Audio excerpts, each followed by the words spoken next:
في ملف محاكمات رموز النظام السابق، أصدرت محكمة القضاء الإداري حكما بتغريم الرئيس السابق حسني مبارك ورئيس الوزراء السابق أحمد نظيف ووزير الداخلية السابق حبيب العدلي 540 مليون جنيه في قضية قطع الاتصالات أثناء أحداث ثورة يناير. وقضت المحكمة بتغريم العدلي 300 مليون جنيه ومبارك 200 مليون جنيه ونظيف 40 مليون جنيه بسبب ما لحق بالاقتصاد المصري من أضرار جراء قطع اتصالات الهاتف والإنترنت.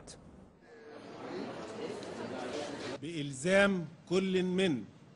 محمد حسني مبارك رئيس الجمهورية السابق وأحمد نظيف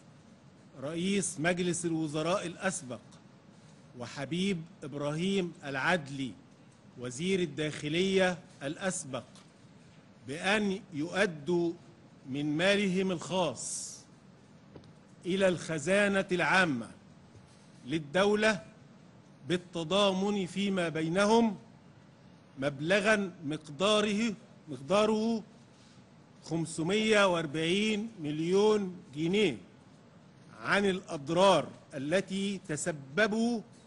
بخطئهم الشخصي في إلحاقها بالاقتصاد القومي قطاع خدمات الاتصالات والإنترنت، توزع فيما بينهم بإلزام حبيب إبراهيم العدلي وزير الداخلية الأسبق بتعويض مقداره 300 مليون جنيه، وبإلزام محمد حسني مبارك رئيس الجمهورية السابق بتعويض مقداره 200 مليون جنيه، وبإلزام أحمد نظيف رئيس مجلس الوزراء الأسبق بتعويض مقداره 40 مليون جنيه.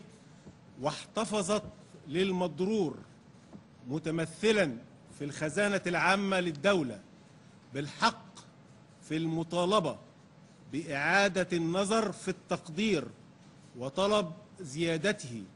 خلال المدة حددتها المحكمة بنهاية السنة المالية القادمة للدولة 2011-2012،